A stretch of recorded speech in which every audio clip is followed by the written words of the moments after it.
بسم الله الرحمن الرحيم الحمد لله رب العالمين وأفضل الصلاة وأتم التسليم على سيدنا محمد وعلى آله وصحبه أجمعين. اللهم علمنا ما ينفعنا وانفعنا بما علمتنا وزدنا علما. اللهم لا سهل إلا ما جعلته سهلا وأنت تجعل الحزن إذا شئت سهلا. سبحانك لا علم لنا إلا ما علمتنا إنك أنت العليم الحكيم. أسأل الله تبارك وتعالى أن يجعل نياتنا خالصة لوجه الكريم. Inshallah ta'ala, we're going to continue with our discussion about at-ta'wil and the statements of the scholars of Ahl Al-Sunnati wal Jama'ah on at-ta'wil, which is detailed figurative interpretation. We reach up to the section on page 169, which is quoting Al-Sheikh Al-Zarqani Al-Maliki Al-Ashari radiyallahu ta'ala anhu, where he, in his book on the sciences of the Quran, talks about the issue of at-ta'wil and al-mutashabihat, those allegorical and ambiguous verses. Inshallah, let us correct our intention lillahi tabaraka wa ta'ala and begin on page 169. Go ahead. Bismillahir Rahmanir Rahim. Alhamdulillahi Rabbil Alameen. Wassalatu wassalamu ala Rasulillah. The author, may Allah Ta'ala have mercy upon him, said, Sheikh Az-Zarqani, may Allah Ta'ala have mercy upon him, said, some people in this time have gone to extremes, delving into the ambiguous attributes without right. In their discussions and comments regarding them, they have mentioned things that Allah Ta'ala has not permitted. In this topic, they have obscure words that carry the possibility of both resemblance and transcendence. Here So much says that they have words. So remember, he said, وَلَهُمْ فِيهَا كَلِمَاتْ غَامِدَةٌ, right? They have words, that these words, they are ambiguous, they can bear multiple meanings, right? You can understand from it resemblance and you at tashbih, or you can understand from it at tanzih, depending where you're looking at. So the words themselves, they're not clear and they bear multiple possibilities. So as we mentioned earlier, when we're looking at words, we should look behind what is intended by them. Not just the word itself, what is intended by the words. Now, so much that these words have themselves become ambiguous. Unfortunately, they present these things to the common folk and they're like, it is saddening that they ascribe their views to the pious predecessors. That is like their statements. Indeed, Allah Ta'ala can be pointed to in a physical sensory way, and among the six directions, to him belongs the direction of above. They say that he, the exalted, rose upon the throne with a literal rising, i.e., that he settled upon it literally, although they backtrack and say, not like our settlement and not as we know. here, so they're saying, استوى على العرش بذاته استواء حقيقيا بمعنى أنه استقر عليه استقرارا حقيقيا, right? So here mentioning that Allah bidatihi, by himself, his reality is upon the throne in a literal establishment, what they intend by that. Meaning he settled with a literal settling, right? And what he says, that this is false, and they attribute that to the Salaf. Now, They take verses like this, and as far as we know, they have nothing more than clinging to the outward meanings. We have already made clear to you the way of the Salaf and the latter-day scholars, so we will not bother to repeat it. If go back. only the I think something is missing here. Go back. So after he settled, he has rose above, or whatever they say. What translation they use here? He used here. Not like our settlement and not as we know. Okay, go ahead. All right, go ahead. They take verses like this, and as far as we know, they have nothing more than clinging to the outward meanings. Right. We have already made clear to you the way of the Salaf and the latter day scholars, The so we will way, not. meaning the madhab of the Salaf and Al Khalaf, right? The early Muslims and those who came after them, Al Khalaf. Mm. So we will not bother to repeat it. If only these people were to put themselves in their proper places, they would have remained silent regarding the ambiguous verses and reports, and they would have sufficed themselves with declaring Allah Ta'ala's divine transcendence above what the outward meanings would suggest of contingency and its implications. Then they would have entrusted the matter to Allah Ta'ala alone. Which is actually the way of a Salaf, which is a tafweed. Here, what we're going to do later, and we kind of left this off, but we should resume it. All of these people, there are two aspects that we'll go into later.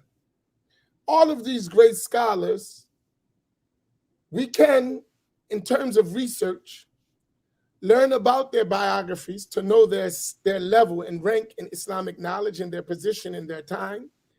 And then also add to that the scholars of their time who were at the same time, who related these similar conclusions and convictions related to these attributes.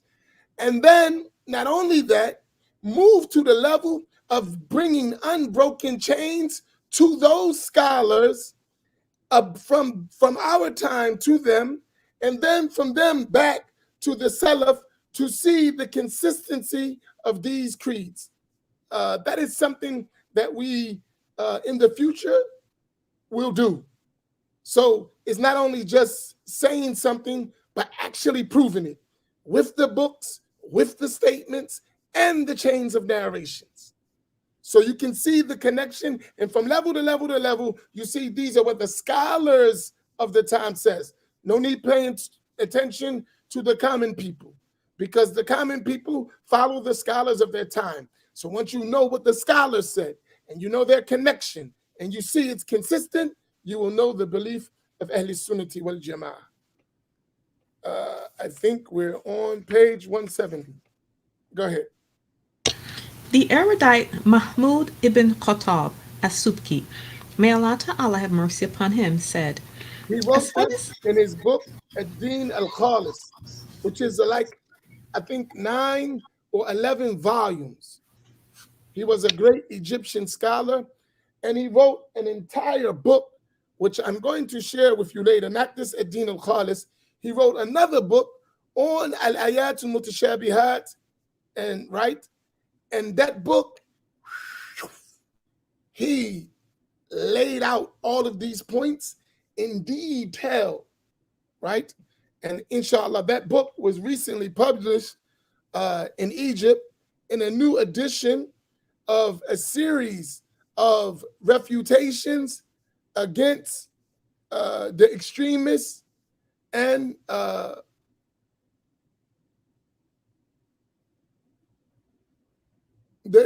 let's say that. Other words are not necessary to use. But they have a whole series of books. Is any of them here?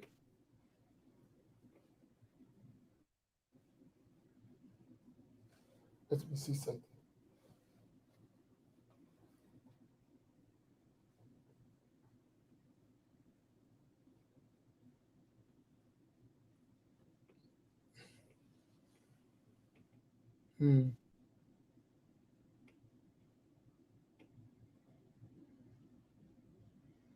Maybe later. I don't know where I put it. Anyway, they have a series of books. I think they up to like 22 or 23 books in explaining all these different issues related to the extremism in our time. And one of those books in the series is his book, which is very detailed about all of these issues. So this name, Sheikh Mahmud ibn Khattab As-Subki. He's a great Azhari Egyptian scholar. He was ex- uh, really explicit in the issues about this. Now, As for the Salaf and the Latter-day Scholars, they are in agreement about affirming the attributes of Allah Ta'ala that are mentioned in the Mighty Book and the Muhammadan Sallallahu Alaihi Wasallam Sunnah. Their only disagreement is with regards to the position of tafweed towards the ambiguous reports, which is the way of the Salaf, and clarifying their meanings, which is the way of the Latter-day Scholars. here, I think we should look at the way he worded this, right? Read that translation again. When he said their only difference is, Their only disagreement is with regards to the position of tafweed towards the ambiguous reports, which is the way of the Salaf, and here, clarifying their so meanings. what this really should read, their only difference is in tafweed of the meaning, right, of the ambiguous reports. Tafweed, not towards, of the meaning. Tafweed al-ma'na al-mutashabih. The meaning. Remember, we're talking about words and meanings. So al-mutashabih is the actual wording.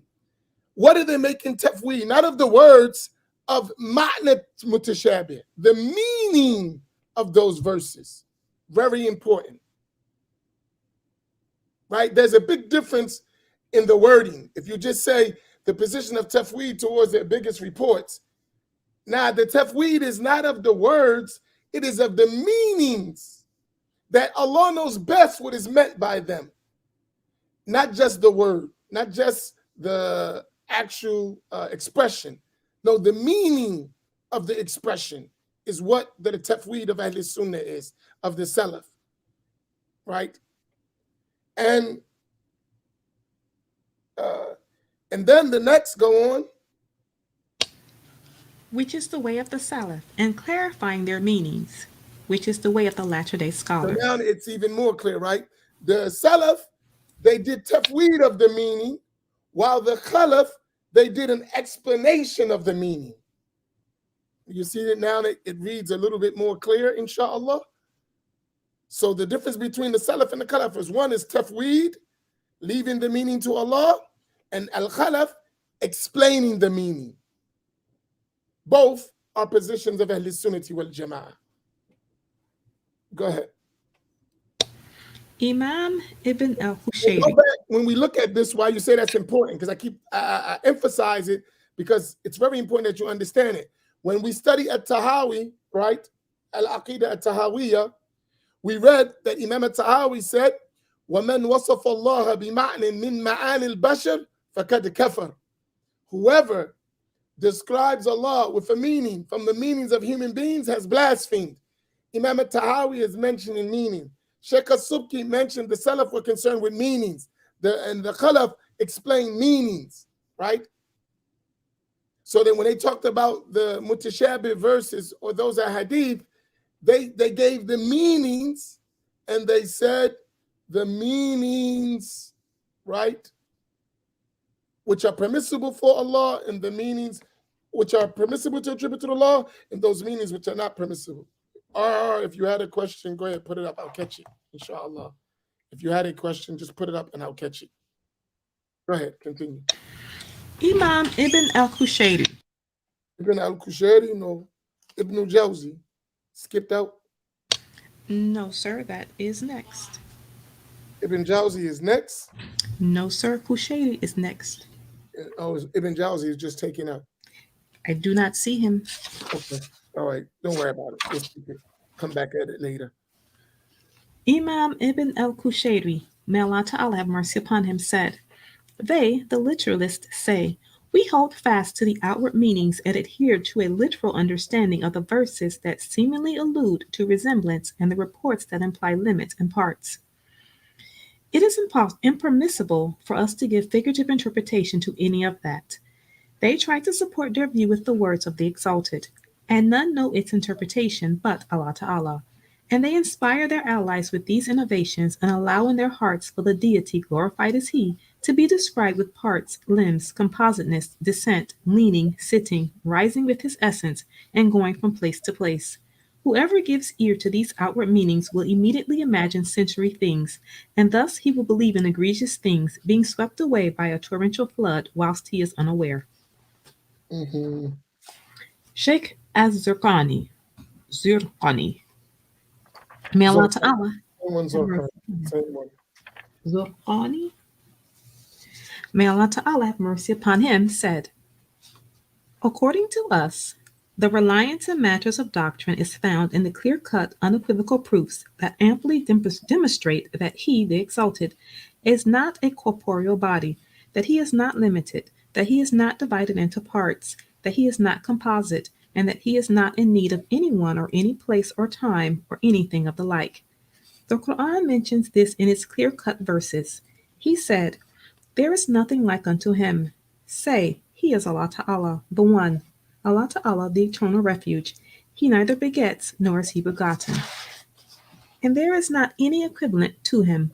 If you disbelieve, then indeed Allah Ta'ala is free of needing you. And He is not pleased with disbelief for His servants. And if you are thankful, it will please Him. And, O people, you are all poor unto Allah Ta'ala, and Allah Ta'ala is free of all needs, worthy of praise.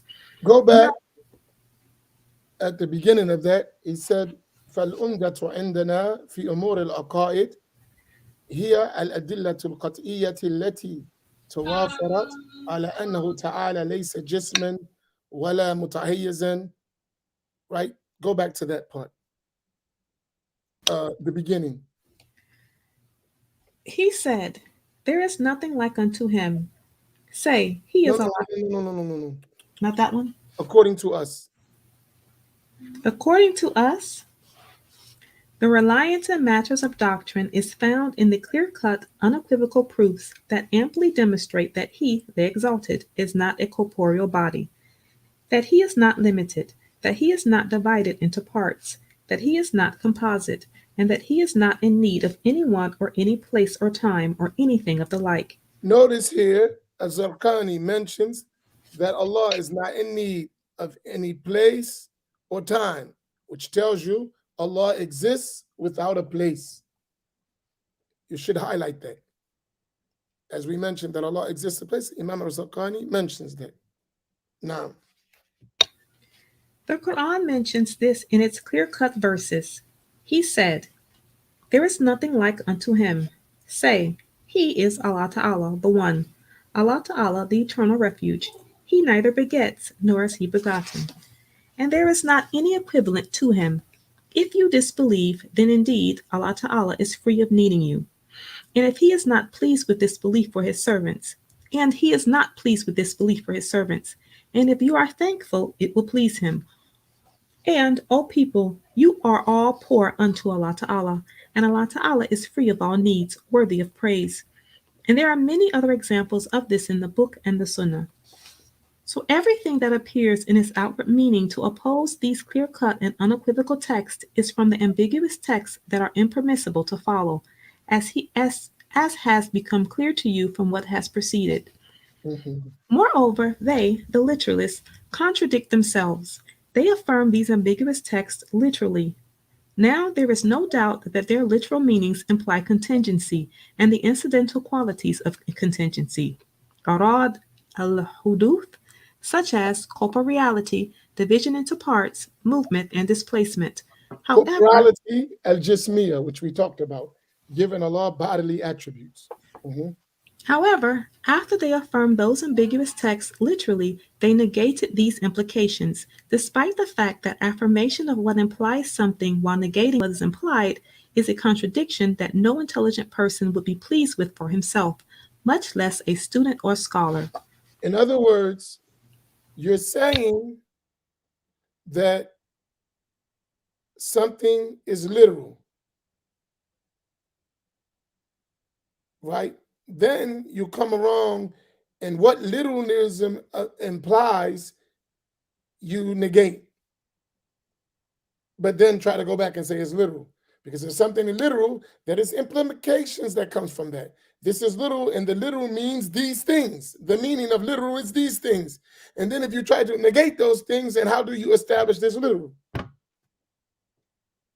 Right? Make it more plain for us. If I say, I literally hit you upside your head, what do you understand from that? If I say, I literally hit you upside the head, or I'm going to literally hit you upside the head, what do you understand from that? Share, dig in with me. Let's engage. If I say, I'm going to literally hit you upside your head, what are you going to understand for that?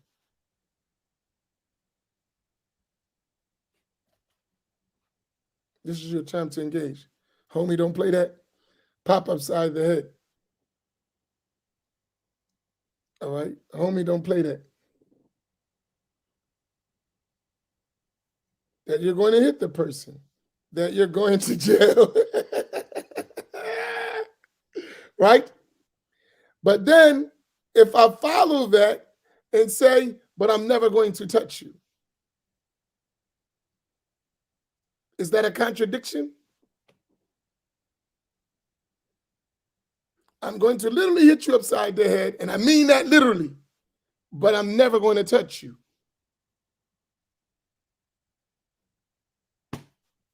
You don't accept. Right? But that none of this is figurative.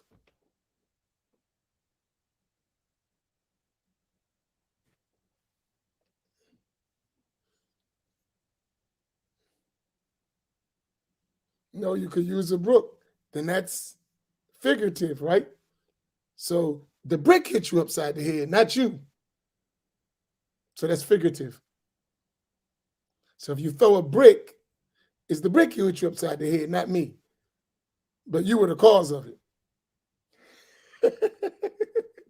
Right? So in other words, it can be literal and not literal at the same time. What is meant doesn't make any sense. So when they say Allah is literally sitting on the throne or sitting on the throne, but there's no contact, or we don't say how, but when you say he's literally sitting, that means he's sitting. You don't have to know how. No matter how he's sitting, he's establishing in contact, because that's the meaning of literally sitting. Doesn't make sense.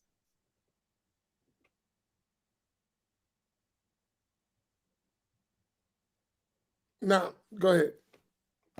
So that's similar to point. Because what the words mean, they have certain things that follow it. And if you negate the following things, then you're negating the literal aspect of it. Now, So their view regarding the issue of istiwa mentioned above, that istiwa remains upon its literal meaning, means that it is the well-known sitting, julus, that implies corporeality and spatial contact. Their disclaimer after it, that it is not like the istiwa that we know, indicates that it is not the well-known sitting that implies corporeality and spatial contact. So it is as if they are saying, indeed, he is risen in a way that is not rising, and he is settled upon the throne in a way that is not settlement. Or it is like saying that he is both limited and unlimited, that he is both a corporeal body and not a corporeal body, or that being risen above the throne is not being risen above the throne, and being settled above it is not being settled above it. which is all means nothing. So like, then why such emphasis on literalism when whatever entails literalism you negate? There's no such thing. So it's a contradictory akida. Go ahead. So if by their statement that they believe he is literally risen above the throne, they mean that it is taken as a reality that Allah Ta'ala knows and that we do not know, then we are in agreement. However, so if they say al-istiwa in the meaning reality, but it is not on that only Allah knows and we don't know it, that's what Ahl Al-Sunna say. That's tafweed. So there's no disagreement in that. Go ahead. However, this expression of theirs is ambiguous and it is impermissible for a believer to utter it, especially in a classroom setting, when guidance is given and in a situation in which there is debate and proofs. This is because one does not look at a statement, be it literal or figurative, as it is with the knowledge of Allah Ta'ala. Rather, what is looked at is the meaning for which it was coined in the conventional sense of the language. In the Arabic language, istiwa literally indicates that which is impossible for Allah Ta'ala, hence the outward meaning of it must be disregarded. When the outward coined meaning of word is disregarded, and in its place another meaning for which it was coined is used, was not coined, excuse me. When the outward coined meaning of a word is disregarded, and in its place another meaning for which it was not coined is used, it has gone from being literal to being figurative, without fail, as Right. long as there So is a whatever in the language is what we normally understand the words to be, right?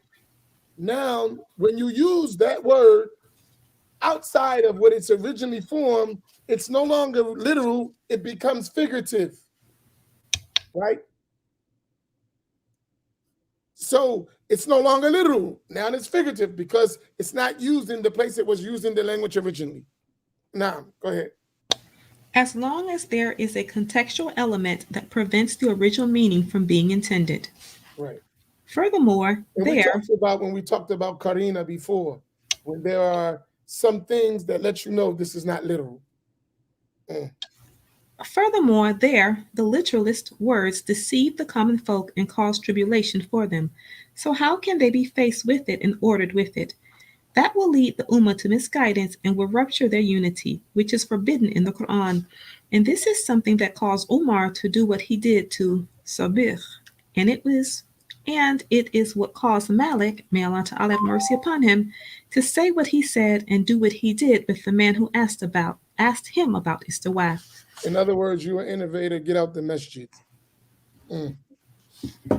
If only these people were to put themselves in their proper places, they would have remained silent regarding the ambiguous verses and reports, and they would have sufficed themselves with declaring Allah Ta'ala's divine transcendence above what the outward meanings would suggest of contingency and its implications. Then they would have entrusted the matter to Allah Ta'ala alone. With these statements from the Imams of Islam and the notables of the Ummah, the truth of this issue becomes clear, and it is established with certainty that the people of truth have only two viewpoints regarding this issue: Tafweed, which was the way of the majority of the Salaf, and figurative interpretation, which was the way of the majority of the latter day scholars and some groups among the Salaf. Nothing remains after these two viewpoints other than extreme denial, ta'til, and anthropomorphism. And if you give Tafsir. me, yeah, if you give me 5 minutes, I want to pray real quick and I'll be right back. Inshallah. Barakallahu bikum.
I think your mic is on mute.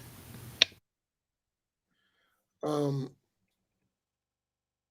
this question, quickly, that was from Facebook.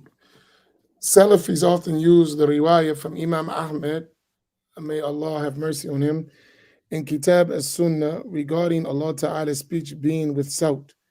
How do we answer this? Uh, I'm in the process of actually tracing these narrations.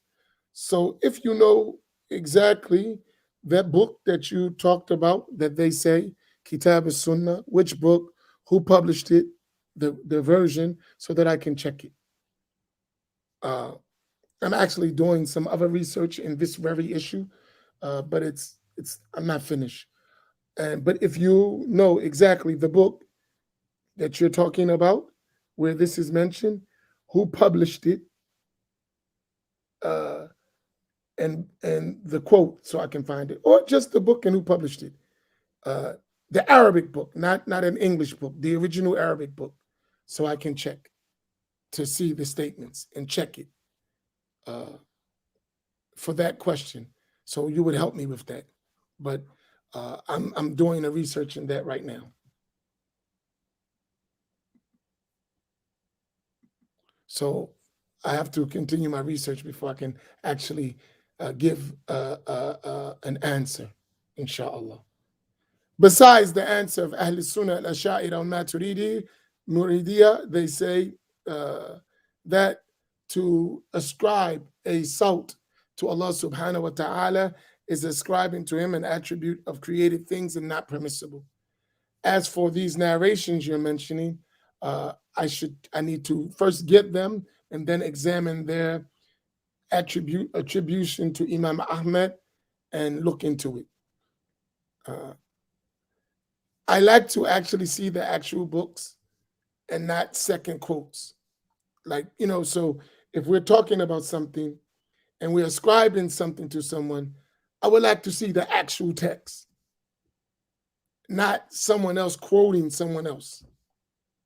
At least we can have the quote, but then we got to actually find the actual text. That would help in research so that we can know that it's actually confirmed that that's true in the first place. You follow me, R? Are you with me on that? So if you can help me with that, that would be great. I would appreciate it. Okay, so Imam, they left off talking about the only two ways for the great scholars of Islam and the Imams were at-tafweed and ta'wil. And what is left after those two positions of the Salaf and the Khalaf is at-ta'til and at-tashbih. That is, denying Allah's attributes or resembling him to the creation. So we will go to the next section, which is interpretation or a ta'wil or a ta'til, negating and interpreting. Bismillah. Chapter 8: Figurative Interpretation and Extreme Denial. Both figurative interpretation and extreme denial are ascribed to the Ash'aris as a type of insult and defamation. As for figurative interpretation, it has already been demonstrated that it has been a distinguishing mark of the people of truth in contradistinction to the people of innovation from the anthropomorphist and corporealist. So figurative interpretation deserves to be counted as a compliment and not an insult. Or as a praise, right?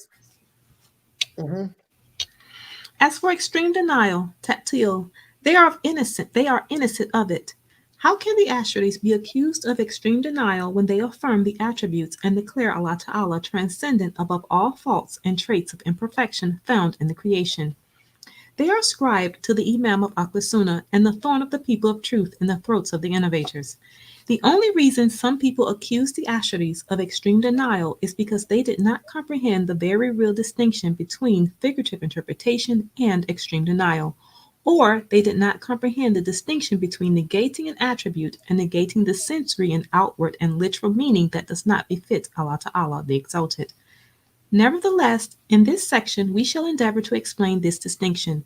Before that, however, we must explain the meaning of denial. The Okay. I reality, want, before we go there, pause there, and I want to stop there at this point. Right now, the author just mentioned the difference between a ta'wil and ta'til. Right? Does everyone understand the position of the Ash'ariyah in ta'wil and how it is not ta'til? And can y'all explain that to me in your own words? I don't mean to put you on the spot, but I want to make sure we're following, right? So tell me, according to the Ash'aris, what is the difference between a ta'wil and a ta'til, and why a ta'wil, according to them, is not ta'til, denial? See if you understand. Feel free to type it.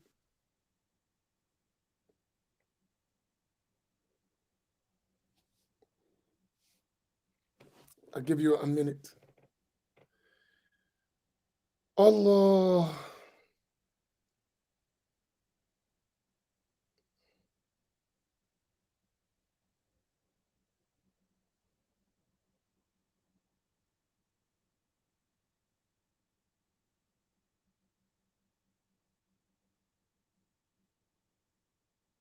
Mhm.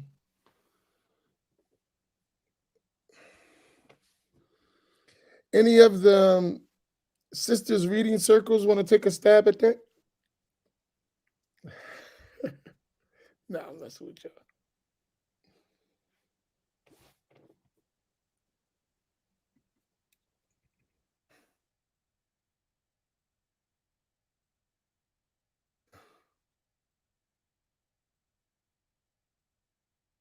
No answers? Come on, Shaquille, you big shake. Let's go.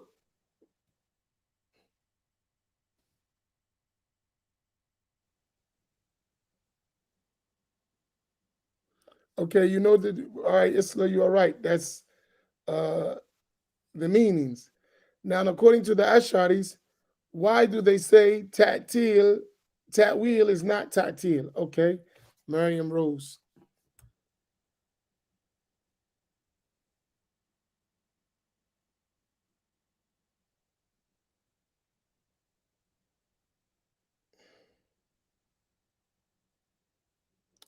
Perfect, Miriam. Good. So between you and Isla, everything is answered. This is the answer. Ta'til is denying that Allah is attributed with the attribute mentioned, while ta'wil is affirming the attribute while saying that the meaning of the attribute is not a meaning related to created things. Also, that it cannot be taken on the literal apparent meaning. MashaAllah. The one who says, I have trouble explaining, has explained in an excellent way. May Allah reward her. And as they say it in the rap game, let's give her a round of applause. Yes, yes, yes, yes. Good. That was excellent. Good. MashaAllah. We can leave with that, right? We can leave with that. That is it. Everyone copy that and put it in the box. She has been the teacher for today. Sister Miriam has hit it, the nail on the head. If we all understand this, we're good. So let's copy it and put it up. Everyone copy, paste. You know, we all good at that. Copy, paste, copy, paste, copy, paste. And let us leave with that meaning, inshallah. So if we all put it up, we leave with that meaning. Issa, could you please stop letting the women win everything and be the sheikh you used to be? I don't know what happened. Come on, Issa, we need you to fire it up. Are we getting the copy paste? I don't see it. Is it coming?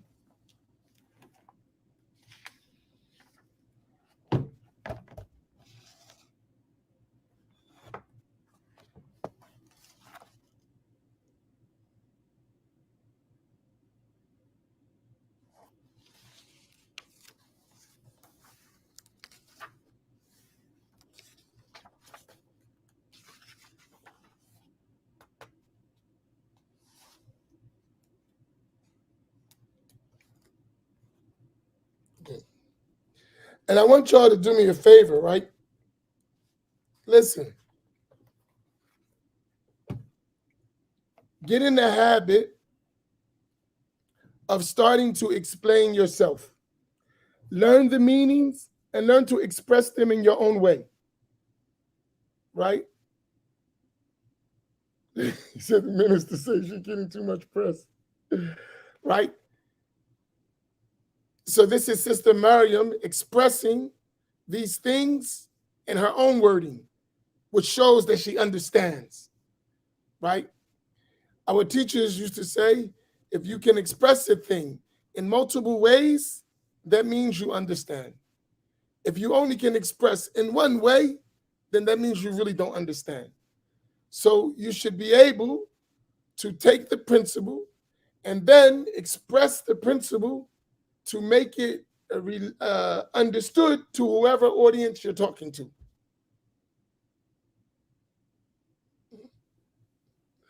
Okay, Fatima, don't worry. We'll give you a pass. You get a granny pass. You don't have to worry about it.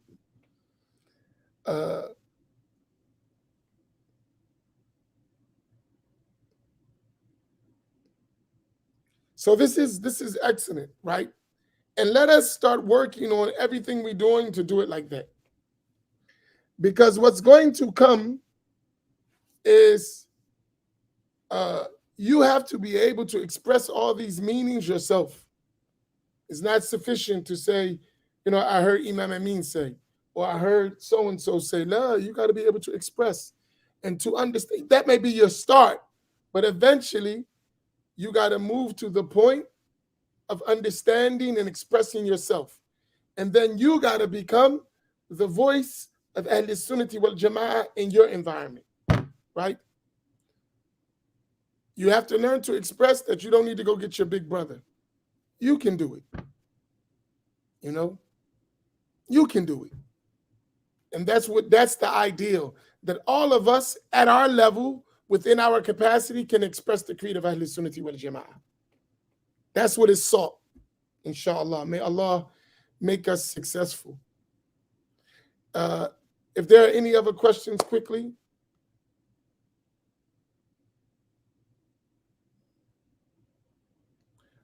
Please feel free to ask. You are welcome. Sister Rita, we are finished. So if you need to depart, I'm just waiting for a few questions. Let me get my charger.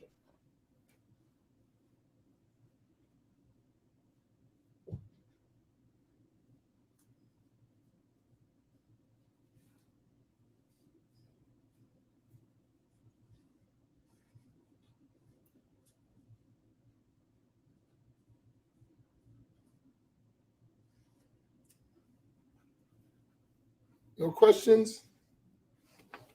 No questions, no questions? Are we good? There is no questions, okay. Or are people formulating questions and I should be patient? Which one? Let me ask a question, since y'all don't have any questions. I have some questions. Are all these matters clear for y'all, that you feel as though you understand them well and you could express them in your own way, that are clear, that people would learn? How about, is that working well for you all? Are you understanding these matters, or they seem complicated, or do you understand the benefit and what?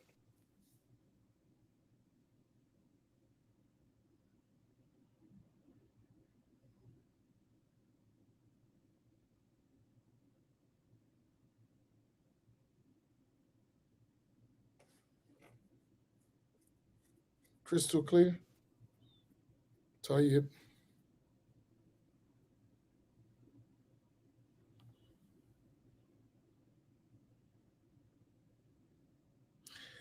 What we'll do is, once we let's look at these matters as a beginning stage.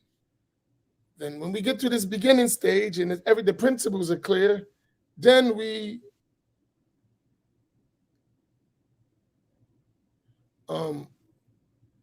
can start building on that, right? Uh, and then as we build on it, it becomes real fun, right? Okay, mashallah. Barakallahu bikum. At the end of the day, we just want to make sure we can convey, and it will work, inshallah.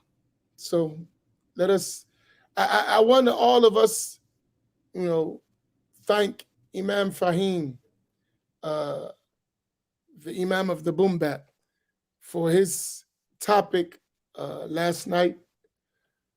Each one teach one. I've really, really benefited from that roundtable. And it really emphasized to me the importance of not just conveying the knowledge, but making sure you're able to understand and convey the knowledge, right? And that's, to me, that's more than me conveying it. The fact that you understand and you can convey, that's more important. Conveying is one aspect, but what about your understanding and your ability to convey? That's the each one teach one. I think that is so important because oftentimes we hear, but we can't explain. So the mission is not complete because you heard and you understand, but you can't convey. So we're missing something. We need to make it that you can convey, right?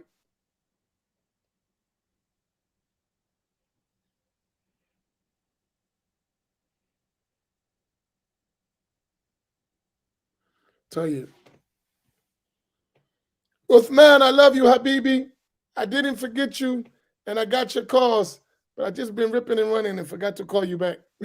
So I didn't forget you, but now you're there and I see you. I love you, and I'll be reaching out to you soon. But I'm not ignoring you. Subhanallah. Okay, so we're good. No questions. As Sheikh Samir said, either everything I said is all clear or nothing is clear and you just don't want to tell me.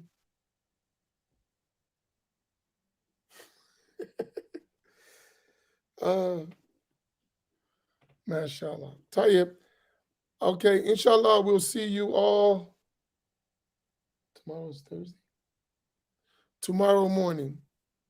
This weekend, Saturday and Sunday, inshallah, we're going to have some lessons of our teachers displayed. We are working on 2 lectures if we are successful. So we'll either have lessons by Sheikh Samir on Saturday morning and Sunday morning because I will be traveling. Or what we want to do are lessons from our beloved Sheikh Imaduddin Abu Hijra rahimahullah ta'ala. He did 2 beautiful lectures on marriage that we have that never have been released. And we want to try to share them with you if we can get them uploaded and put together by the weekend. So Saturday and Sunday may be lectures by Sheikh Imaduddin Abu Hijla on marriage. And those lessons have never been shared with the public. So we're going to share them, inshallah, if we can do all we need to do. So because we're traveling, on the days that I'm traveling, we're going to go into the vault and pull out lessons from our teachers to share with you, inshallah ta'ala. With that, may Allah grant you all comfort, and inshallah we'll see you tomorrow morning at 6:30 for Scattered Thoughts. Barakallahu bikum. Wassalamu alaikum wa rahmatullahi ta'ala wa barakatuh.